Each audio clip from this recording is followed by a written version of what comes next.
Mas não é. A mesma coisa é muito mais prática. Mesmo sendo 40 minutos, é uma viagem tranquila, porque você passa a 40 tranquilo, né? Bom, gente, vamos lá. O psicanalista já ouviu aqui.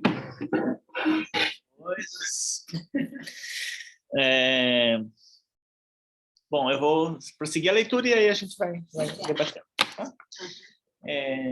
Hoje o texto é menor, eu já vim preparado, porque no último mês foram 17, 18 páginas, daí eu tinha que correr, não dava para ouvir ninguém.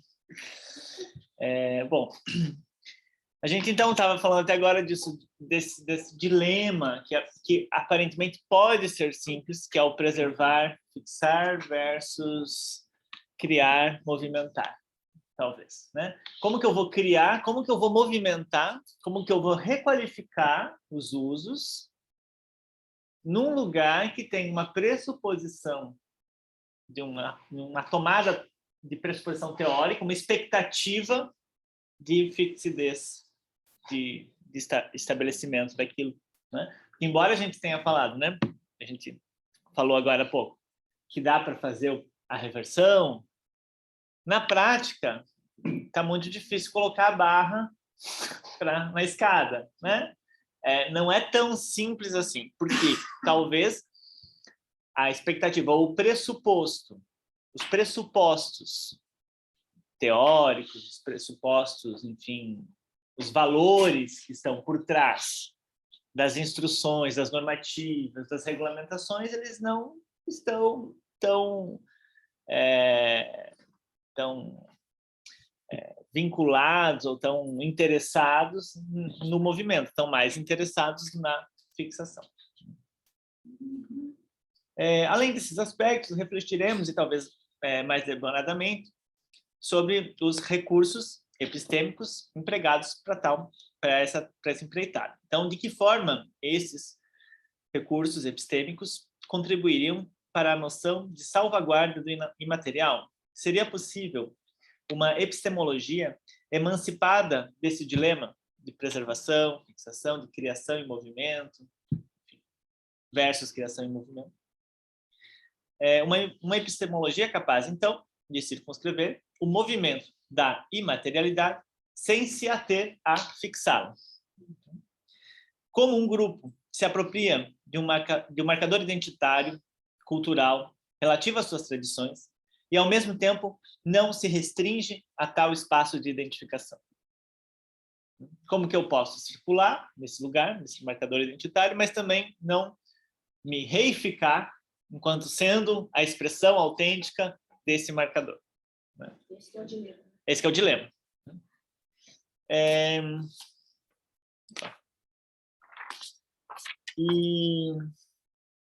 E aí, vou até alterar um pouco a ordem aqui do texto. No seminário do último mês, eu queria retomar uma citação do texto da Raquel, da Elanil e do Isaías, que é a citação número 7.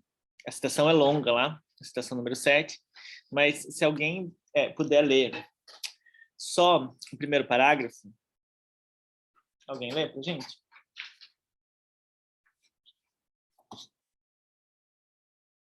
O patrimônio cultural já não pode ser analisado fora das relações de poder nem da polícia de controle. Os processos de objetivação mudam a luta pelo sentido do sensível. Uma vez considerado como texto da biopolítica, não se permite omitir ou ignorar a complexidade das relações de poder nas instâncias de decisões acerca dos patrimônios e das memórias coletivas. Muito obrigado. Só esse primeiro parágrafo, só para a gente situar, eu acho que deu para... Estávamos falando disso daqui, né? Então, estamos nos encaminhando, né, nesse debate.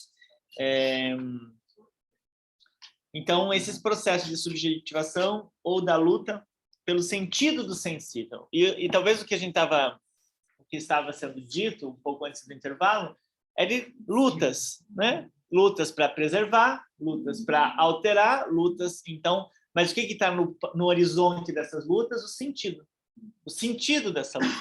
Porque às vezes a gente está fazendo uma luta anacrônica, lutando com uma legislação ou com um entendimento que não nos pertence mais, não pertence nem à comunidade. É uma tomada de decisão, né? que em outro momento fez sentido. E por isso, como diz Barthes, a legislação ela tem que ser alterada.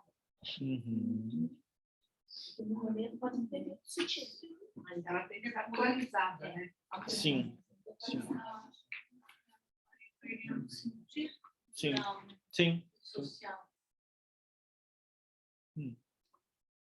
Esse seminário, então, continua, ambiciona, debater as estratégias de apreensão, as estratégias de codificação.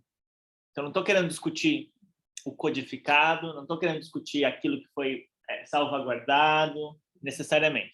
Pensando nas estratégias de valorização e salvaguarda das produções humanas situadas nesse espectro do patrimônio cultural e material. Nos interessa especificamente os modos de construção de saber, de suas relações com a verdade e os limiares dos modelos teóricos das ciências humanas utilizados em tal empreitada. Que é isso que a gente está debatendo. Limiar, né? A gente está pensando, a gente precisa dar um passo, porque essa fronteira teórica, a gente está numa fronteira teórica no debate sobre patrimônio material, que está nos apresentando problemas, né? Ou está sendo um obstáculo epistemológico, diria o Bachelard, ou um paradigma na perspectiva do Thomas Kuhn. Então, a gente vai ter vários modelos aí, filósofos das ciências que vão pensar um pouco, quando a gente chega no limiar, quando é necessário a gente mudar, né, a posição de entendimento. Senão a gente vai fazer questões que não podem ser respondidas, né? A gente tem que mudar as questões, talvez. Veremos como o caráter heurístico dos modelos teóricos, então, é erigido a partir de escolhas subjugadas a um regime discursivo. Ou seja, por que é escolhido este ou aquele tema, por que este ou aquele autor se utiliza nesses debates, né? E quando a gente usa por caráter heurístico, não sei se é uma palavra que a gente está familiarizado, mas heurístico é um princípio da filosofia que você, na verdade, não da filosofia, mas da metodologia científica, especialmente, ele começa a se utilizar no século XIX, que é você inventar conceitos provisórios para tentar entender algum fenômeno, e depois você vai abandonando esses conceitos e pegando outros conceitos mais eficazes. Então, isso é um modo de trabalho das ciências naturais, das ciências humanas, todas as ciências. Então, você faz conceitos. Por exemplo... Por isso que conceitos é diferente de definição. De definição, exatamente. Eu noto que pessoas têm dificuldade de entender o conceito porque pensa como definição. Exatamente. O conceito é diferente. Exatamente. O que a gente olhar... Até deixei uns verbetes de heurística para vocês, aqui no número 4 e número 5. E também, esses são do dicionário, mas no dicionário de filosofia, a heurística se restringe a 3 linhas. E tem lá, que é a citação número 1, pesquisa ou arte da pesquisa, né? A heurística. E no dicionário você vai entender como arte de inventar, de fazer descobertas, ciência que tem por objeto a descoberta dos fatos, né? Ramo da história voltado à pesquisa de fontes e documentos, que serve para a descoberta ou para a investigação de fatos, hipótese de trabalho. Então, são modelos provisórios, tem essa característica convencional, é o que convém eu utilizar nesse momento, é uma convenção. Todo conceito é uma convenção. Então, é provisório, é convencional e é provisório, né? Então, os modelos teóricos, quaisquer, têm esse caráter heurístico. Quaisquer não, né? Tem uns que querem ser totalitários, né? Querem ser os últimos, o ponto final da história, né? Mas, assim, no campo das ciências humanas, de maneira geral, a gente procura entender que esses conceitos são sempre provisórios. O Deleuze tem a formulação famosa dele, que é A filosofia é a arte de produzir conceitos. O que faz um filósofo é produzir conceitos, né? Mas não é só um filósofo, mas um pesquisador também vai trazer conceitos. A gente fala muitas vezes, por exemplo, da psicanálise, que todos os conceitos são heurísticos, porque o inconsciente, sei lá, pulsão de vida, pulsão de morte, não tem a pulsão. Para um psicanalista, o inconsciente não está no cérebro. Olha só. Então, é um conceito provisório que permite eu circunscrever fenômenos. Eu vou usar essa palavra para poder dar conta desses fenômenos que eu estou olhando. Em algum momento essa palavra não precisa mais ser utilizada. Por exemplo, agora mesmo a gente estava discutindo patrimônio material e imaterial.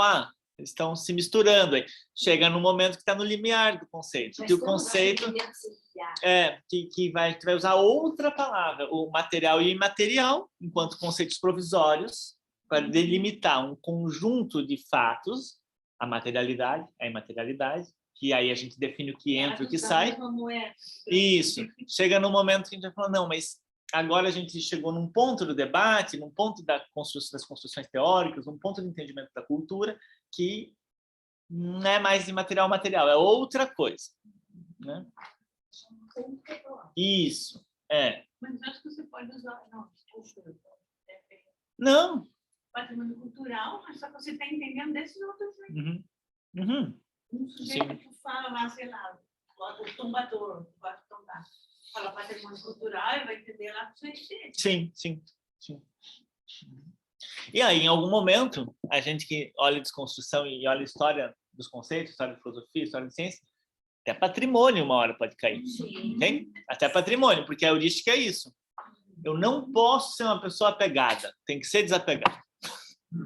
Para eu trabalhar com o movimento, para eu trabalhar com o imaterial, para eu trabalhar com expressões da vida, construções humanas, pensando em expressões artísticas, tradições, ritos, enfim, histórias transmitidas oralmente, eu não posso ser muito apegado. Né? Não posso ser muito apegado. Vou lá e destruo a casa, passo a estrada na casa. Assim, não, vamos. Tem um negócio legal. Sim. Nada definitivo. Pedra tem um negócio legal, que se chama Pedra de Xangô, em Salvador. É uma pedra enorme, que tem um sentido espiritual. Eles queriam derrubar, mas não conseguiram. Olha só. A estrada para outro lado. Olha só. Mas às vezes é tão representativo que aí a população inteira se reúne. E aí não vai ficar aqui no final. Então, quando acontece isso, acho que a gente tem que dar glórias. Porque significa que, claro, sim. Né? Que aquela comunidade está realmente, né? Representa, é uma coisa que faz todo sentido. Né? No fim das contas, acho que esse seria o seu sentido bom. Isso, exatamente. Para quem atribui o sentido de patrimônio. Sim, isso mesmo. Então, tá bom. Às vezes não está patrimonializado, mas é relevante. Como aqui em Joinville tem uma esquina, não, curva do Geraldo, curva do Nereu. Curva do Nereu. O moinho que o Felipe fez o estudo, que ele não é nada patrimonializado, mas está em tudo que é lugar. Ele fez um estudo de comunicação. Para Joinville, tem um moinho lá no meio, assim, nas figuras, nos designs, nas divulgações, eventos, né? Eventos. Sim, chegando em Joinville, tem outdoor, visite Joinville, aí tem o moinho. Não é tão baixo. Eu adoro mostrar o moinho para as pessoas, especialmente vindo da 101, que o viaduto passa bem na frente, fala, olha isso aqui, ó. Isso aqui é o símbolo da cidade, tem um viaduto cortando ali a paisagem, não enxerga nada, só vê a pontinha do moinho.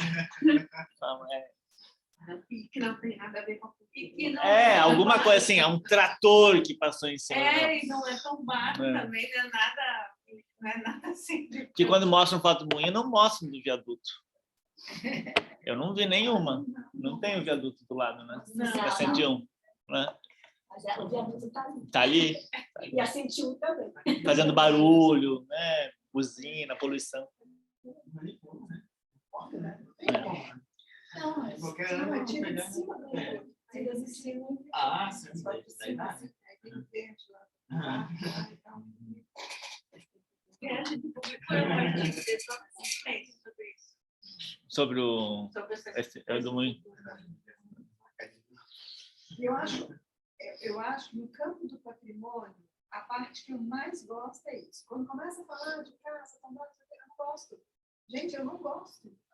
É um negócio que assim, é muito chato. Também, porque eu acho que é um grupo de técnicos decidindo o que é importante, entendeu? Nem o dono da casa acha mais importante aquilo, nem a família. Ninguém acha. Nada. Eu acho isso chato. Agora, quando você tem, por exemplo, Museu da Favela, Museu da Maré, que a comunidade desce inteira, sabe? Vamos apropriar isso que a comunidade desce inteira, e o Maracatu vai para lá, e o Santos dá um banho, e vai todo mundo, e vai não sei o quê, e faz, e fecha a rua, e vai para o asfalto, faz ali e as redes sociais, uma capoeira, eu tenho uma capoeira. Aí eles pegam as peças do museu, as peças do museu. Gente, o museu é um negócio assim, sacraliza o objeto, você não pode pegar. Não, mas eles levam lá para o asfalto, e eles se apropriam e tal, e tá lá, existe, é uma resistência, assim, a comunidade sente, isso eu adoro.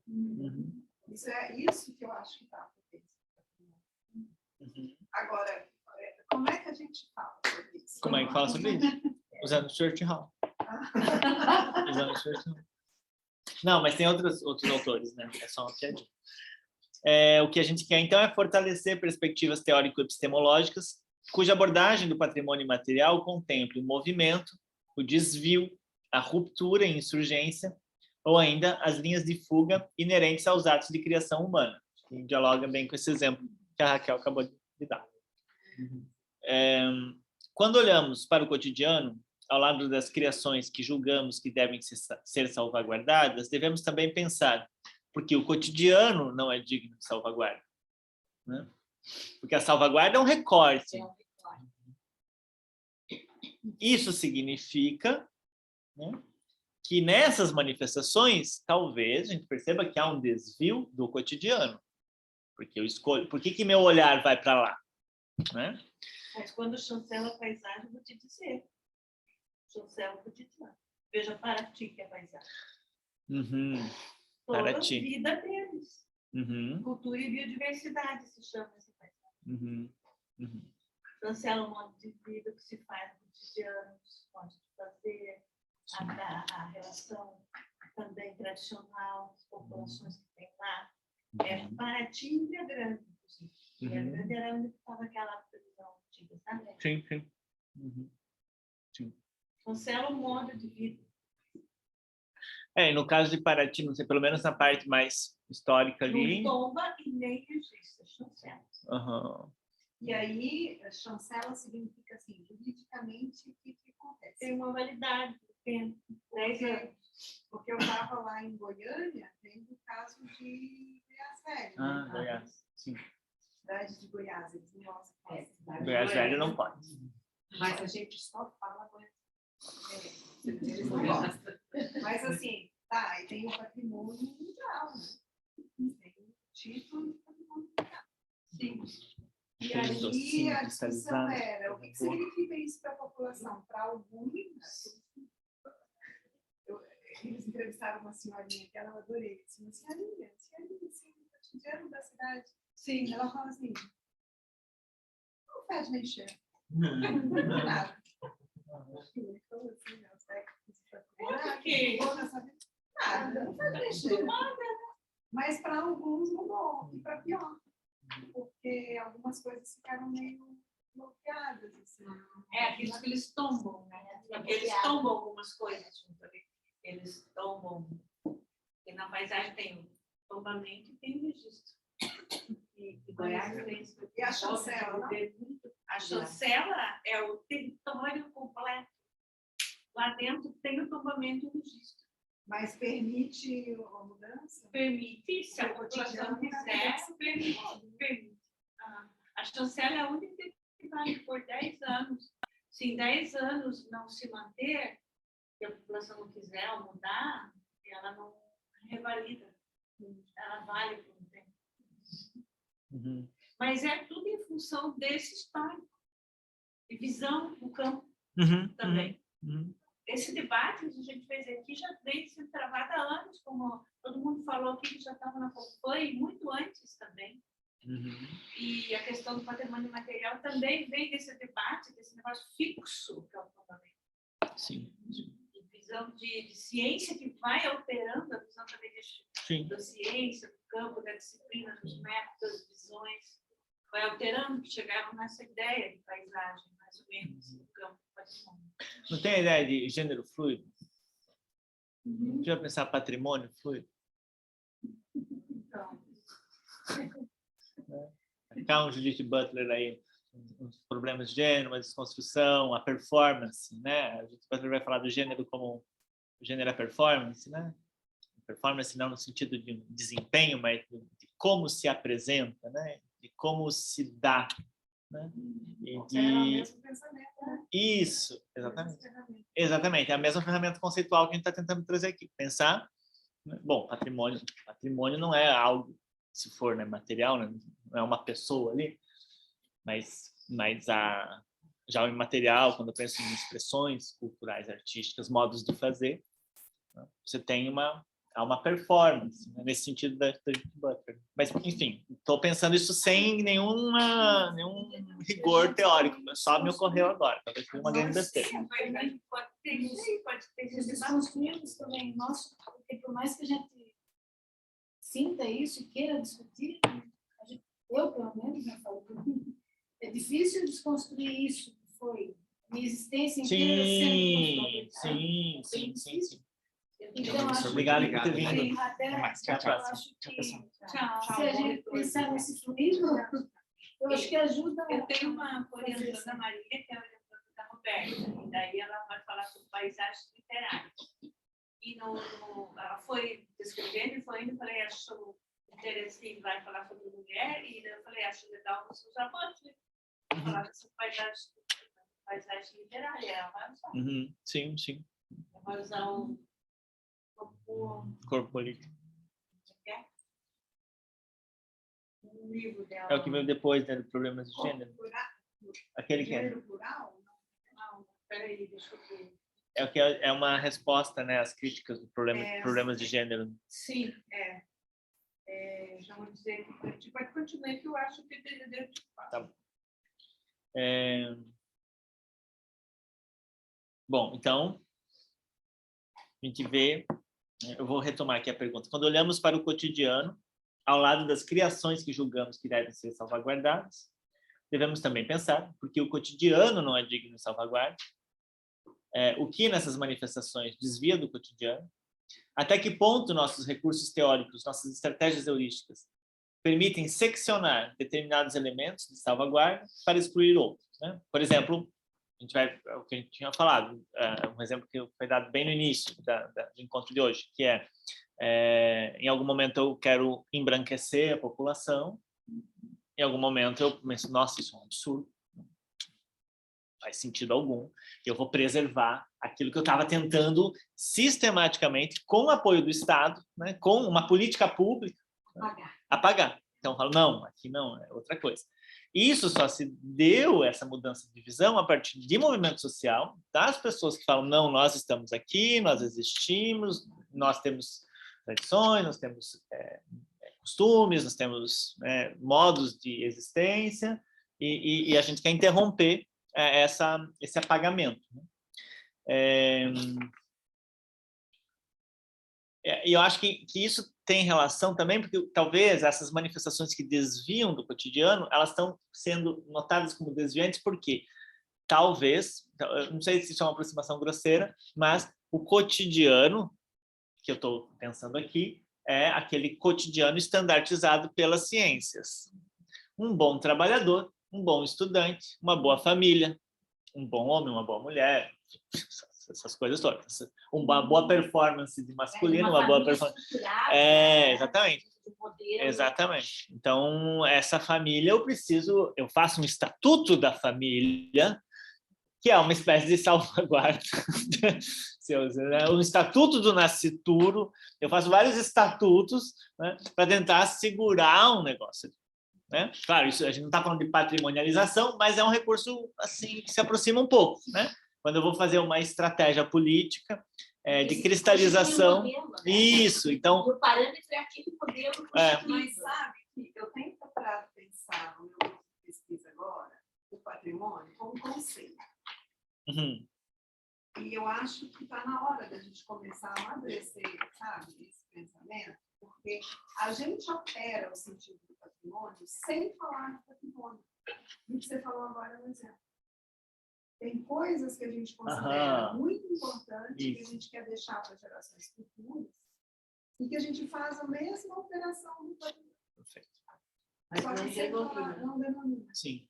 Então, são coisas que um determinado grupo elege como muito importante, que precisa deixar para a próxima geração, senão acaba a nossa vida, por exemplo. Né? E aí eu opero um jogo de tempo.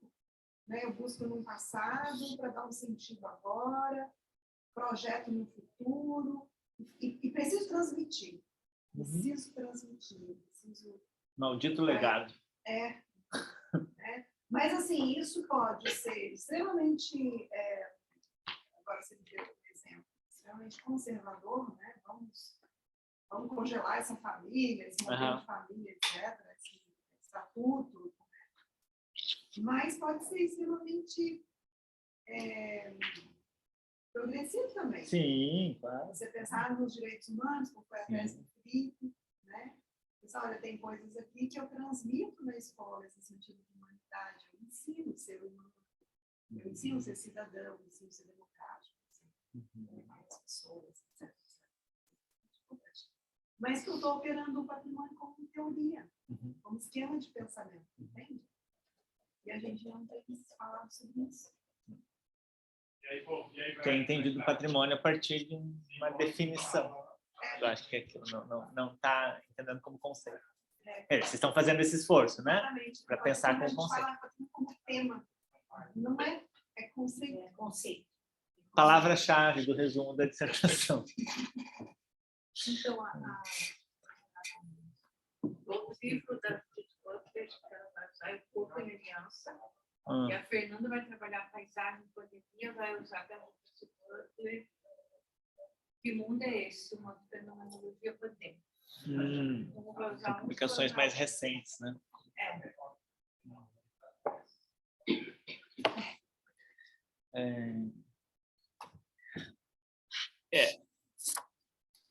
Então, quando a gente fala desse cotidiano, a gente ou desses estatutos, né? A gente está indo na contramão daquele artigo que vocês publicaram, que é uma escolha epistemológica para os estudos de patrimônio cultural, genealogia e biopolítica. Eu acho que essa passagem aqui que eu deixei para vocês, eu usei ela no mês passado, e eu acho que ela é muito válida nesse sentido. Assim, ela permite visualizar bem essa questão, né? Que há uma seleção do que deve ser patrimonializado, e essa seleção não é gratuita, não é baseada em critérios neutros, né, de vamos descobrir a essência do patrimônio, a verdade sobre o que deve ser preservado. Não, é uma escolha política em um contexto específico que vai considerar as vozes de atores políticos, da comunidade, enfim, ou não, ou vai deixar de considerar esses jogos que são importantes de serem levados em conta. Tá, jogos de poder são fundamentais para a construção. Então, olhar para esses jogos de poder é fundamental para a construção de saberes sobre o patrimônio, seja material ou imaterial. Um dos motivos para sustentarmos esse argumento a respeito da importância de compreender como se dá a construção de tais saberes está relacionado com o próprio advento das ciências humanas, que se estabelecem mais precisamente na segunda metade do século XIX. Naquele momento, observa-se o surgimento de um conjunto de saberes que procuravam objetificar a vida, o humano, especialmente a partir da tomada de empréstimo dos métodos das ciências naturais, aquilo que a gente estava falando antes. Georges Canguilhem, um autor, um epistemólogo francês, trabalhou, ele é reconhecido por um texto chamado Normal e Patológico, e por ter tido um aluno muito famoso, que é o Foucault, né? que a História da Loucura foi a tese do Foucault, e o Canguilhem foi uma espécie de orientador. As abordagens, segundo Canguilhem, as abordagens das humanidades se instituem como tais, como ciências, muito mais pelos seus métodos do que pelos seus objetos de análise. Né? É um método que vai dizer que eu sou científico. Estou usando estatística, estou usando pesquisa qual e quant, estou usando... É isso aqui que me garante, que me dá assim, uma validade. Modelos de tese de dissertação. Modelo, a universidade, exatamente. São esses modelos, você tem que dizer, né? Vasto por uma banca. Qual os conceitos que estão relacionados. E aí, um pesquisador mais experiente orienta, outros mais experientes dão a validade, que outorgam o grau, o título e canonizamos. É o próprio modelo. A gente está dentro desse modelo. Acho que a gente quebra com muitos padrões. Na estrutura básica, não. A gente quebra com alguns padrões, mas a estrutura básica continua até porque a gente faz parte do jogo. A gente faz parte do jogo. A gente quebra com os padrões tipo assim, da forma, né? Da rigidez formal. Mas, ao mesmo tempo, a gente responde aos padrões porque a gente é bem qualificado. Sim. A gente é claro. Sim, para você ser SEC, você vai precisar fazer a internacionalização bem certinho. Né? Porque com 10 anos a gente conseguiu, com 10 anos de existência, C4, né? Porque a gente está obedecendo. Sabe que eu tenho uma revista que eu organizei, que chama... É de um grupo lá de pesquisadores de vários países, e o título da revista Nós Outros, né? Nós, e o título da primeira edição é Criar, Escrever e Nada Agregar ao CV. Né? É uma revista que não tem qualis, que não tem ISSN, não tem nada. E ninguém consegue colocar no Lattes. Todo mundo quis publicar na revista, quando eu propus, publicamos e tal. E aí agora está todo mundo bravo, porque não tem o que fazer. Mas, pois eu falei, gente, é uma revista não acadêmica, né? Tem pesquisador do mundo inteiro lá, artista e tal, e não dá para colocar no Lattes. Tem que inventar um ISSN. Não, dá para pôr, não precisa ter tem você lá naquele artigo lá, tem que ter dói. Mas não precisa ser naquele artigo, vai nas outras. Outras. Só em outro geográfico. Mas aí não vale nada, não vale, não tem valor de troca, só tem valor de uso. Sim, mas não vale nem Se você é quali, se é PQ, não dá. Sabe, né? Qualis é igual, Qualis está para a vida acadêmica, assim como as estalecas estão para o BBB. Só serve, entendeu? Exatamente. Isso é tipo. Eu vou fazer uma revista brasileira com o novo Qualis. Eles fizeram, eles romperam com que assim tinha uma revista X tal, ela tinha um conceito em cada área, daí eles começaram a ver que tinha lógica. Sim, tem isso mesmo. Por C, não era tinha lógica. Sim. Daí unificaram. Conceito só. Agora. Eu coloquei lá para vocês uma citação do Canguilhem, do trabalho chamado Que é Psicologia, onde ele vai debater um pouco como a psicologia se constitui como ciência. Não é o nosso objeto de estudo da psicologia aqui, mas é interessante esse argumento, né, do que faz algo se tornar uma ciência, algo das humanas se tornar uma ciência. A 8 é 9. É a 8. Aí você pode ver lá na antepenúltima linha, para a gente ser mais objetivo, o objeto da ciência não é mais somente o domínio específico dos problemas, dos obstáculos a resolver. É também a intenção e o desígnio do sujeito da ciência. É um projeto específico que constitui, como tal, uma consciência teórica. Então, não é mais o objeto, mas é também. Então, eu não estou excluindo o objeto, mas estou colocando que é o objeto e o desígnio, a intenção. A intenção. A intenção é a palavra que ele usa, né? A intenção e o desígnio do sujeito da ciência, né? Desígnio é uma palavra interessante, né? De desenho, de projeto, de fazer o contorno, né? Não é? Isso. Não é uma palavra barata.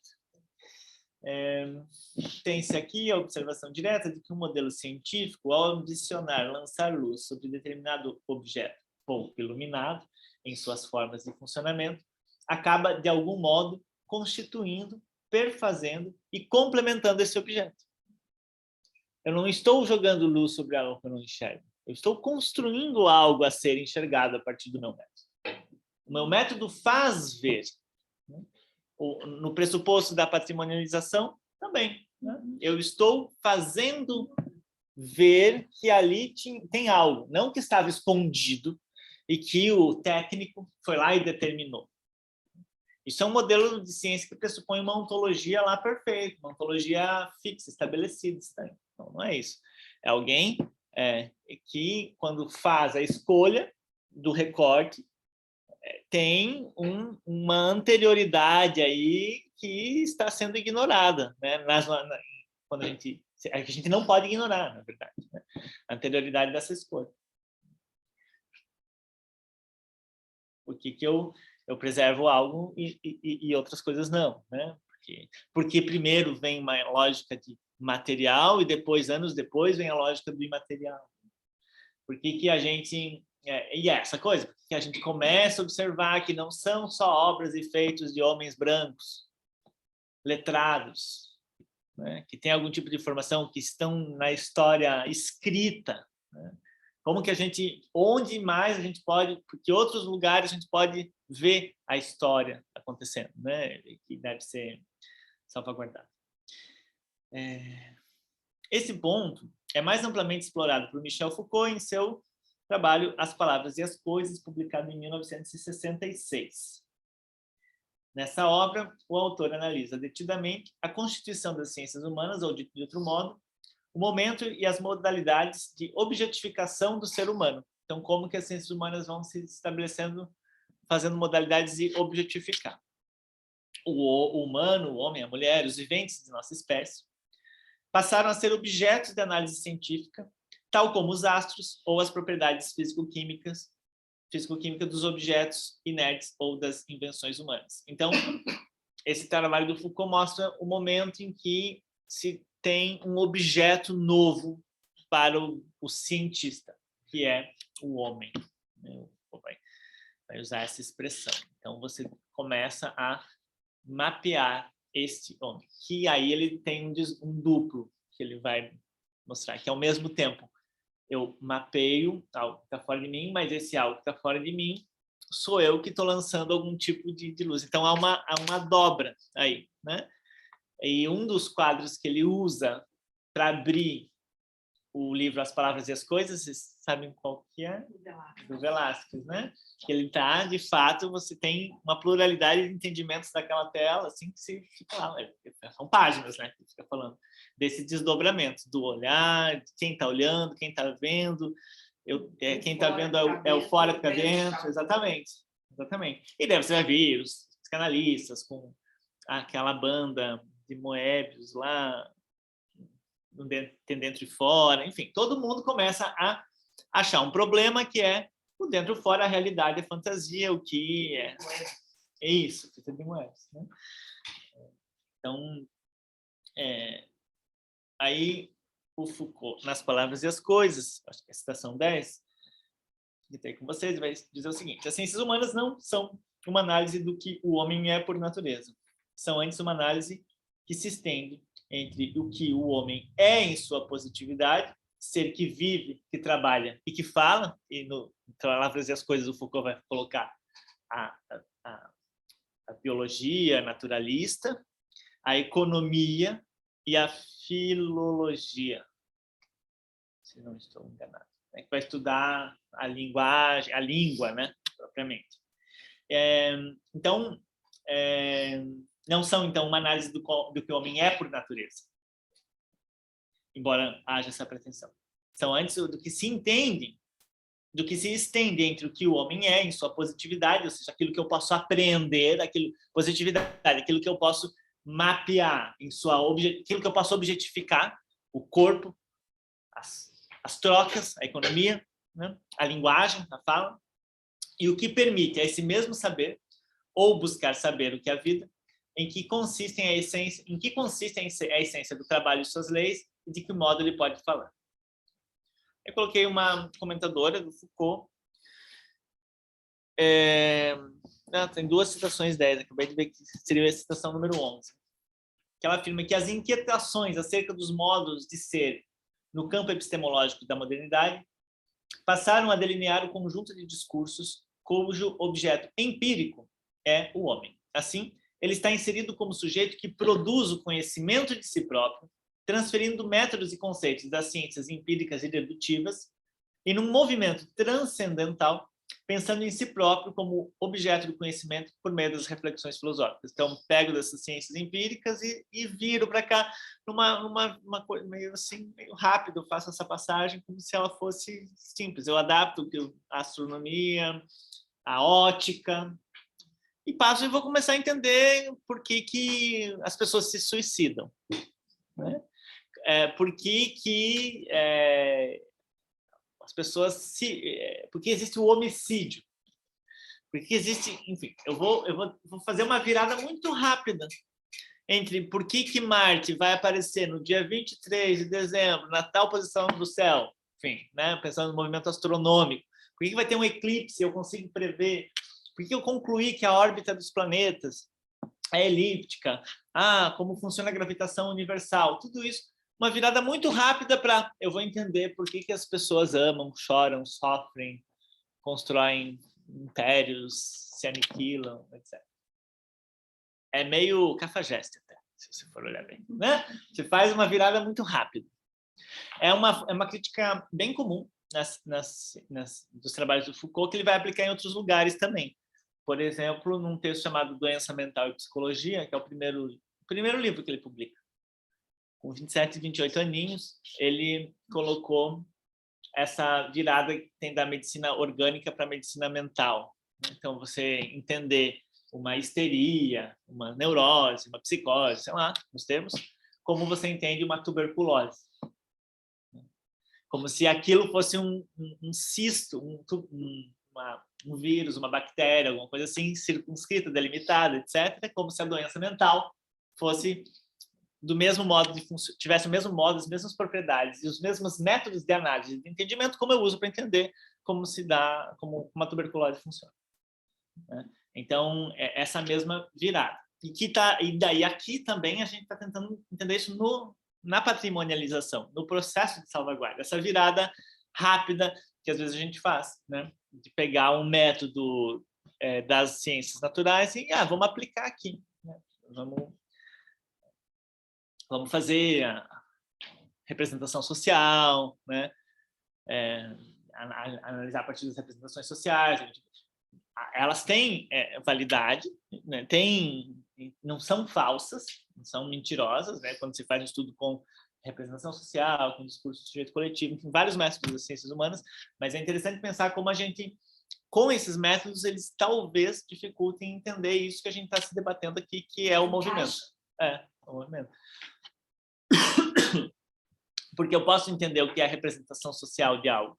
E tem dissertações aqui que procuram entender. Tem algumas que trabalham com representação social. Mas eu não vou entender o que é uma palavra se representa para o João, para a Maria, para o José, que moram na mesma casa e estão respondendo uma entrevista sobre uma estátua que tem na praça, na frente da casa deles. E aí eu vou construir um trabalho sobre a representação social daquela estátua. Eu consigo construir um trabalho sobre a representação social daquela estátua. Mas essa representação social é uma construção do meu método, porque ela não existe em si. O que existe é a experiência do João com a estátua. Por isso que a cartografia é o antimétodo. A cartografia é onde vai chegar. Exatamente. Cartografia é o antimétodo. Exatamente. Porque esses modelos não cristalizam. Então, a representação social virou o conceito, virou a heurística que ela pode me dar, enfim, ela tem que ser provisória, ela não é a coisa em si. Não é a coisa em si. Não é a experiência do sujeito. Porque não tem como você cientificizar a experiência de viver. Não tem como. Não tem como cientificizar a relação com o patrimônio. Tem como cartografar os modos, as posições, as relações. Isso dá para fazer. Porque eu lembro que no seminário do mês passado, na sessão que a gente fez à noite, ao final, é porque eles não deixaram eu terminar o texto inteiro, que nem hoje vocês não vão me deixar. Mas a turma ficou muito assim, tem como, então, fazer a minha dissertação a partir de agora? Tem como eu fazer, produzir algum? Claro que tem. Você tem milhares de métodos. A cartografia deles, estudo de caso é outro. Etnografia é outro. Hoje tem muitos assim também. Híbridos. Sim. A questão é como que a minha posição de pesquisador precisa estar emancipada e desapegada.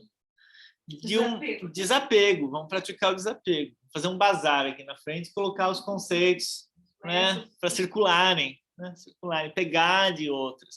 Eu acho que de outros campos. Acho que isso é uma riqueza do quando é interdisciplinar, que a gente é meio onívoro. Eu trabalho com pesquisa quantitativa, mas eu não uso ela como Sim, sim. a única forma de estudar um objeto. E a pesquisa quantitativa tem muito valor no desenvolvimento das vacinas, meu Deus, né? Se não fosse método modelo estatístico. Eu fiz uma pesquisa com trabalhadores sobre patrimônio de trabalho. Tempos atrás, as respostas foram fantásticas. E é um quantitativo. Sim. Sobre, mas ele não usa só aquele, né? Só aquele dados, usa depois entrevistas, Sim. Sim. E sem a ambição, talvez, né? De falar, eu vou mostrar para vocês a verdade sobre isso que eu estou estudando. Né? Sem essa ambição. Eu acho que o pesquisador tem que ter a clareza que ele está fazendo só um recorte. Por mais bem articulado que seja, é um recorte. E esses estudos, eles são situados no cortado de tempo, ali naquela hora. Sim. Daqui a um tempo pode ser naquele local. Sim. Sim, era uma resposta. Era a pesquisa narrativa também. Considera um erro. A pesquisa narrativa considera um erro você usar, por exemplo, a expressão coleta de dados.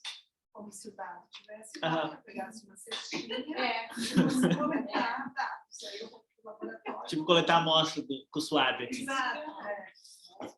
O dado não está lá. Tipo coletar flores. Ele está o dado que não é um dado. Não é um dado. Ele passa a ser dado a partir do momento que você se apropria dele. Esse acervo que você construiu no dia da entrevista, naquele bate-papo, foi construído daquele jeito. E você deu uma congelada dele para fins didáticos ali, metodológicos, mas com clareza que foi feito naquele dia, naquele contexto. E em outro contexto sairia outra memória, contada de outro modo. E a mesma pessoa, a mesma pessoa, não vai ser exatamente igual. Portanto, é um dado. É uma tendência, um momento, né? Ele revelou que aquela informação pode alterar. Assim como ele não tem pretensão. Né? Eu acho que não é nem a palavra, nem é revelar. Não. Porque revelar pressupõe que tem algo com véu. Né? Desvelar. Ou emergir, ou fazer desvelar. aparecer, ou desvelar. Né? Desvelar. Quase como criar. Que é criar, onde a gente chega. Mas o que é legal disso, que esse estudo qualitativo, ele é tão relevante e revela tanto a realidade quanto, digamos, essa visão que considera só o quantitativo, né? Ela revela isso muito mais. Sim. Porque a realidade revelada, ela é um extrato do método, ela é o olhar do pesquisador. Então, todos vão revelar. uma realidade. Sim. Só que E por isso que é ligada à fotografia, né? Essa sim, palavra. sim. Não é à toa que é ligada à Sim. fotografia. E é tão integrante, por exemplo, o Durkheim falou, né, fez um estudo quantitativo e ele vai no ponto-chave daquela questão social. O Durkheim se matou, né? Não, Não? Qual é o fim da vida dele? tem que olhar, mas morreu assim. Ele viveu um tempo, tinha muitas guerras na Europa. Acho que início é a Primeira Guerra, né? Mas antes... Não, é que a gente estava falando, né, do ensaio. Mas Ele, tava, no final, será que ele se matou também? final do século XIX. Peraí, deixa eu procurar o... No começo do século Acho que é a década de 10, né, que ele morre. dizer que Veja, joga no chat GPT. Trabalho sobre Durkheim. Daí aparece. Mas sim, então, o Durkheim lança, né, um entendimento sobre algo, né, não só sobre o suicídio, né, ele fez outras coisas também. A própria noção de fato social, né, é legal pensar fato social. É uma tentativa de fazer circunscrição, né, de cientificizar a experiência social, o fato social, o conceito de fato social. Ele Né? pega e transpõe. Sim. Tanto que o professor dele, que era o Comte, primeiro sociologia se chamou física social. Sim, física social. Que, aliás, o Comte fez uma influência tão grande, né, no pensamento francês e brasileiro, porque a gente é bem colonizado, né? Muito interessante, né? A própria bandeira do Mas Brasil, ele depois se afasta, né? Sim.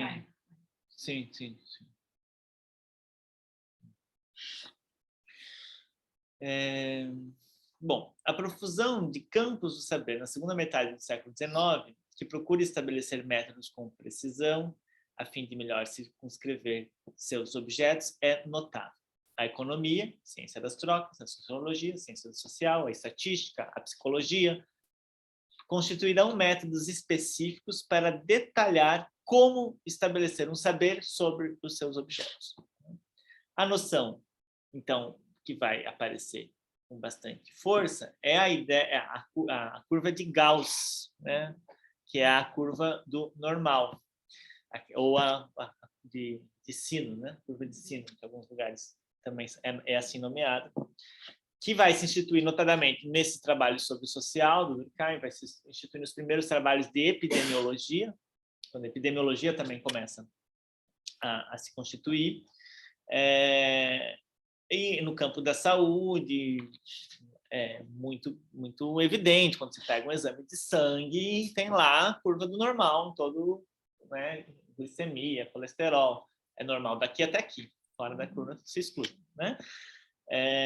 E aí, a partir desse modelo de entendimento de massificação, então não é massificação, mas eu vou olhar como se expressa a maioria, tá?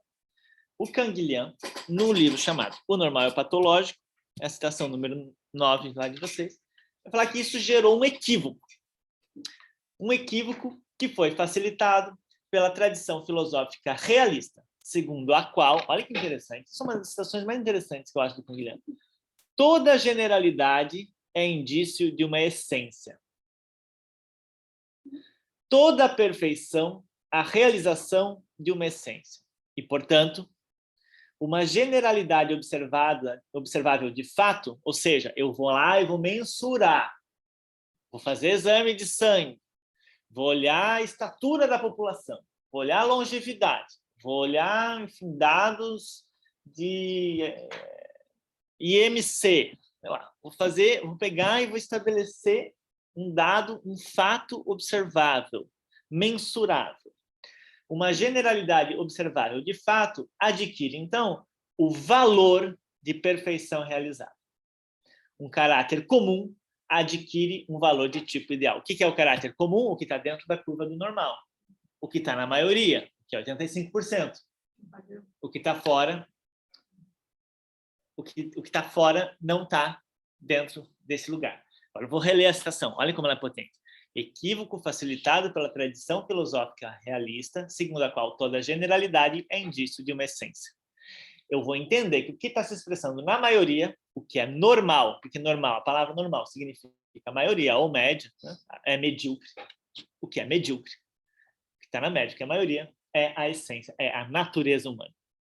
O natural, o normal, o comum, virou sinônimo. Quando normal é só um gráfico. Normal é só uma frequência estatística. É a incidência de algo. É a incidência de algo. Virou ideal. E vira ideal, e vira essencialista, e vira essencial, e vira natural.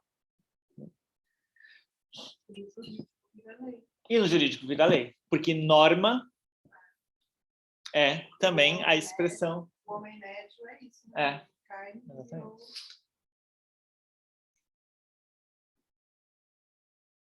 Se no seminário do último mês apresentamos as vicissitudes da noção de realidade da ontologia clássica, a partir de uma crítica às epistemologias que se incorporam na ontologia clássica, hoje a gente precisa mostrar como as ciências humanas, seus métodos, ou a gente tentou mostrar, já vou mudar aqui, também necessitam ser revisitados para nos dedicarmos à investigação do patrimônio material, sem pagarmos tributos às noções de natureza humana e de essência, que são próprias, né, das que utilizam os modelos das ciências duras.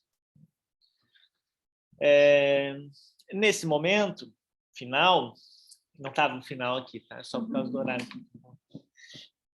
Gostaria de debater mais abertamente alguns extratos de trabalhos defendidos aqui no programa nos primeiros anos de funcionamento. E aí o que chama atenção, que eu já adiantei antes, é o tema da identidade sendo puxado, né, para o debate sobre os patrimônios, sobre item de material, etc. Notadamente a partir do trabalho do Stuart Hall, daquele texto Quem Precisa de Identidade. Então, esse conceito de identidade é trazido quando eu vou discutir mitos e lendas, quando eu vou discutir representação social de um patrimônio para uma comunidade, quando eu vou discutir a culinária na Estrada Bonita, quando eu vou discutir a percepção da arte por artistas e curadores de Joinville, quando eu vou discutir que mais? Sobre a Ilha da Rita, que foi uma que eu até citei na semana passada, em São Francisco do Sul. Esse tema, a perspectiva da identidade é trazida, e aí o que a gente falava antes, a gente não está tendo tempo, talvez seja uma coisa, algo do mestrado, né? Por causa do tempo mesmo de elaboração que os estudantes têm, mas de se demorar um pouco na incorporação, né, desses... Por que a gente está escolhendo o tema da identidade? Né? Por que são esses autores ali, naquele momento, que foram utilizados? Né? Depois vem outros. Vai vir Rancière, vai vir Judith Butler, vai vir outras coisas, né? Mais para frente. Mas, em algum momento, a gente estava discutindo esse lugar de identidade de um jeito mais...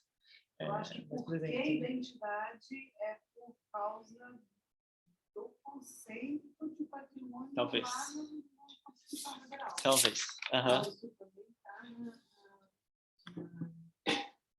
no nosso programa, no nosso projeto, exato, a identidade, né? Sim. Portadores de referência à identidade, à ação e à memória, em diferentes grupos da formação brasileira, né? Artigo 216. Tem a ver com a nossa falou aqui. Sim. E aí lá, né, formas de expressão, modos de criar, fazer e viver, né? Não tem só identidade lá. Tem outras coisas, né? Modos de criação, atos de criação, né? Claro, a gente não está dizendo qual que tem que ser o autor para ser utilizado, né?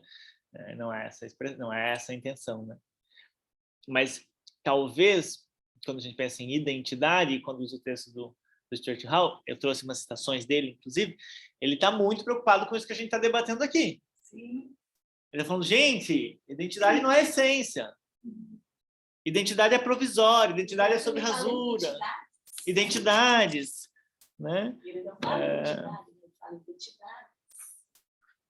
Até esse trabalho que tem lá como o primeiro, né, um dos primeiros, que é Patrimônio Histórico e Cultural na Ilha da Rita, refletindo sobre identidades e herança cultural. Ela usa pesquisação, ela procura fazer essa correlação entre processo identitário, herança cultural, patrimonialização, né? Há uma posição muito crítica com relação a tudo isso que a gente está debatendo aqui. Todos os trabalhos, eles apresentam, em algum momento, um lugar escrito.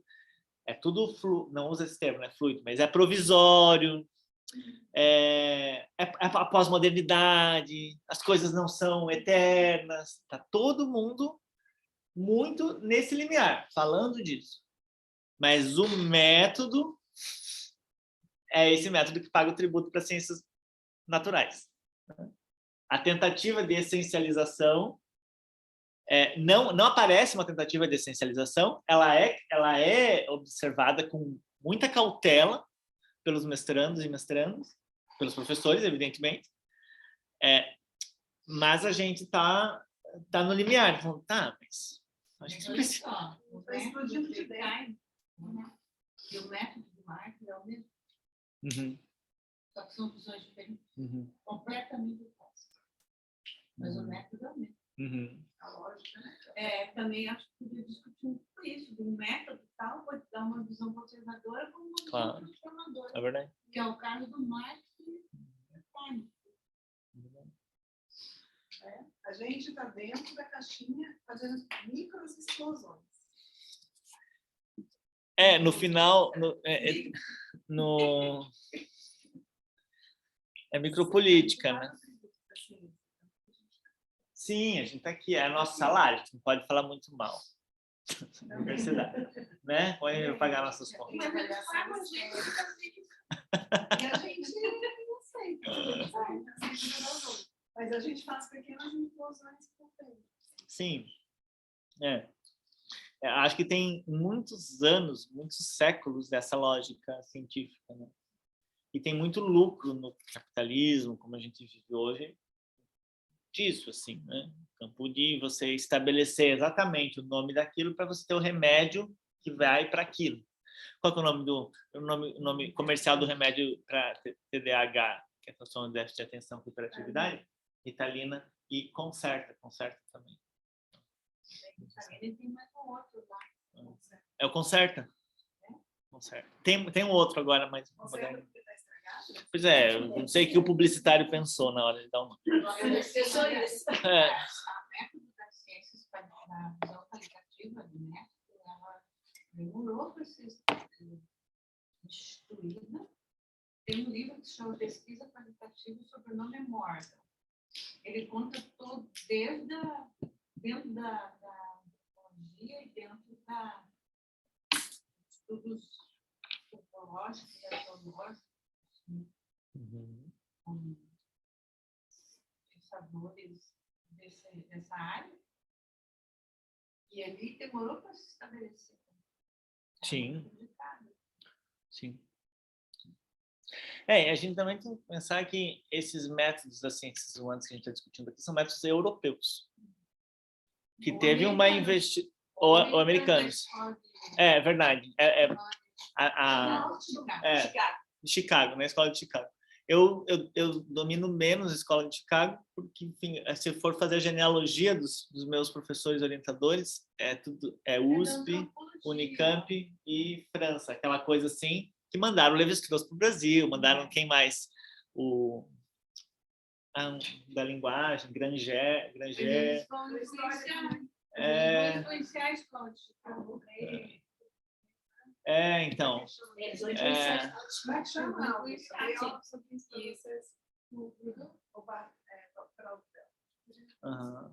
Porque eles vão trabalhar com sentido e significado. Né? Sim. Aí tem o exemplo lá do pesquisador que acha as cartas, a partir dali ele faz uma reflexão sobre o que significa a vida do Então ele não conseguia entrevistar, as pessoas não falavam as coisas para ele, até que um dia alguém joga fora essas cartas e ele vai para essa comunidade e acha as cartas de alguém da família e é ali que ele consegue entender melhor. Não adianta ele ser considerado americano se a pessoa não trata ele como americano, tem lá na carta, sabe? Sim. E o significado disso, daqui vai mudar também essa visão. Sim. E provavelmente ele jogou no lixo com esse propósito. Talvez Se alguém poderia recuperar, porque quando você joga alguma coisa sem rasgar, você quer que alguém ache. Uhum. É verdade. Não sei se você conhece esse livro de pesquisa qualitativa. Ela é uma autora. Você vai entender. Tem todo o histórico ali, bem entender. Eu jogo tudo sem rasgar. Ixi, dá para um psicanalista, ele interpreta isso aí. Agora não sei o que dizer. Eu vou fazer uma limpeza, mas Por exemplo, daquele filme. E aí o vizinho faz uma análise da Do pessoa, do lixo, do que ele ama. Chicago vai fazer pesquisa. joga um pouco no lixo.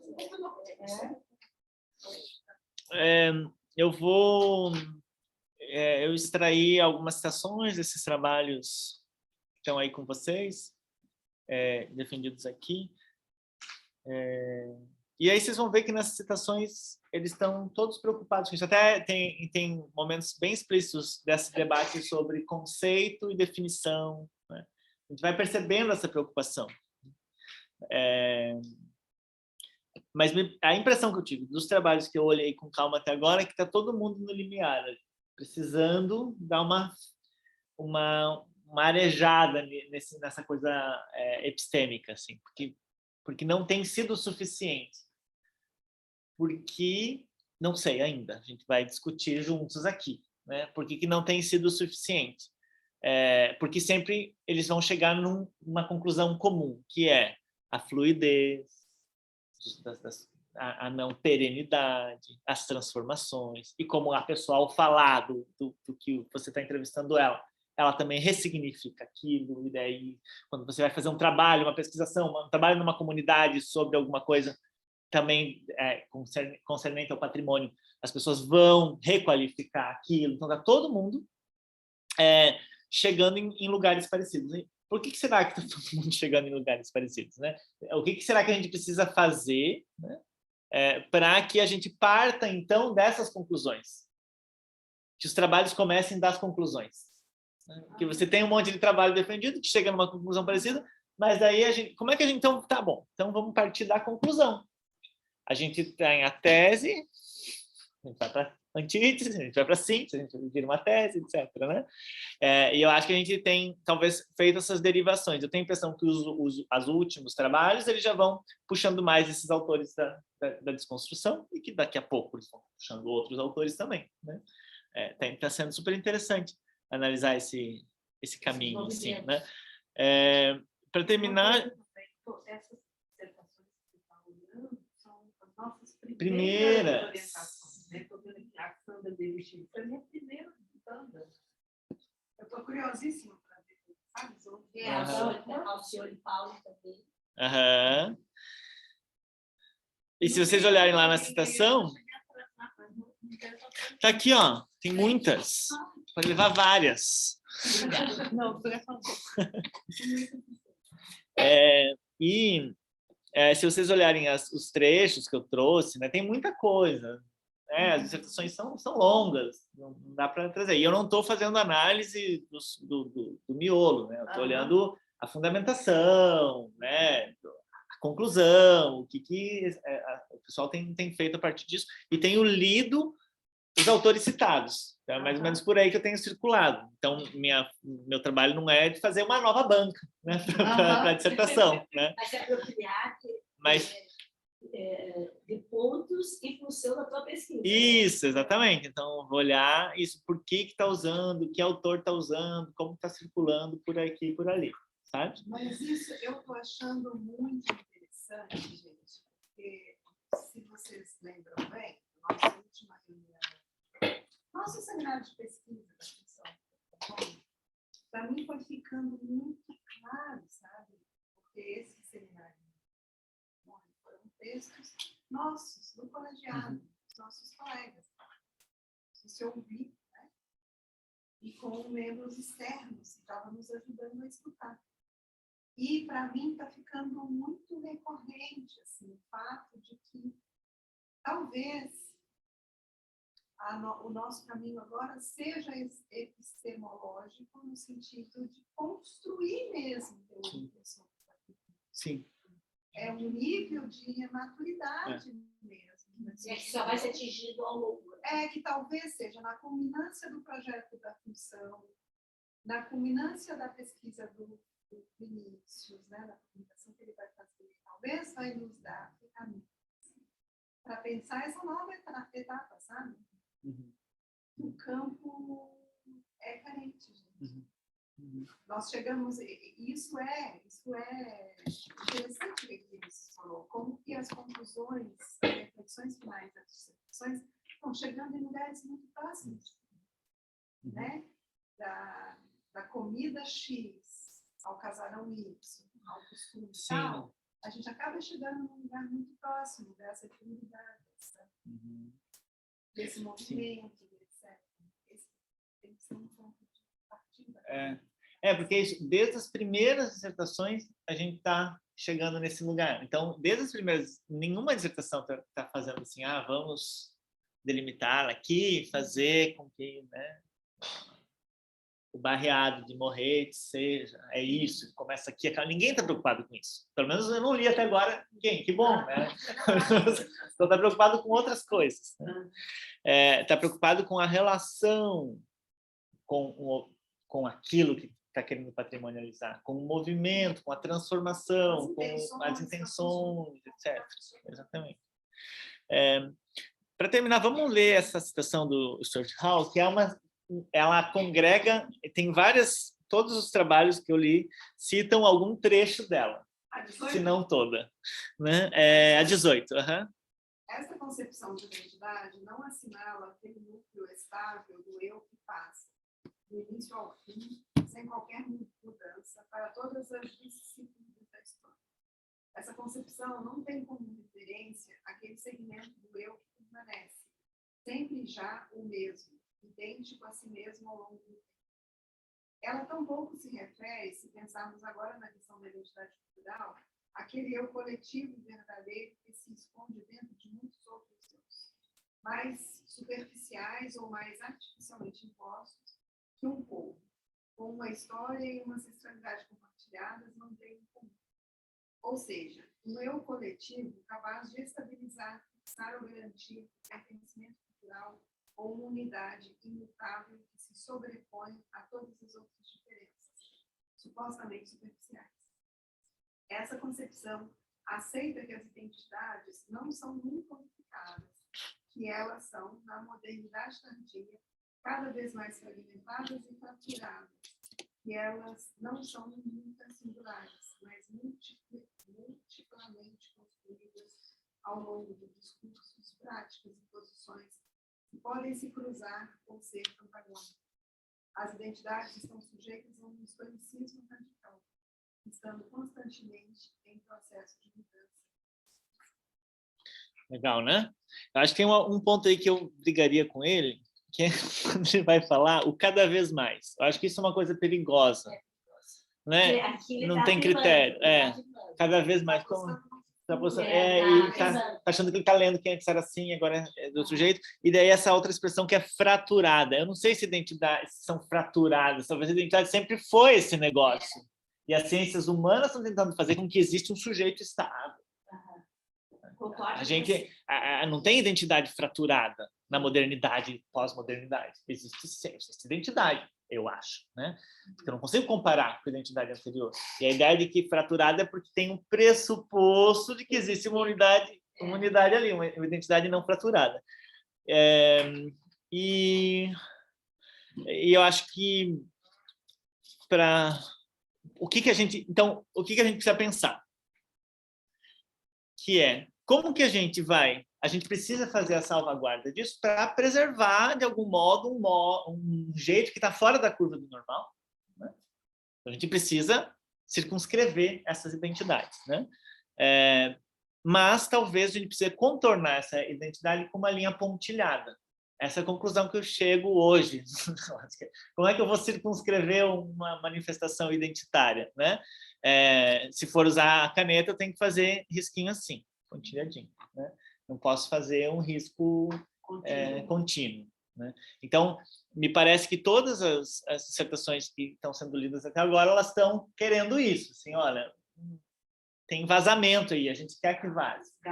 Porque se a gente fizer desse jeito, é a casa que não dá para colocar a barra, né? No box, na escada e tal. Acho que é isso por hoje. Parabéns.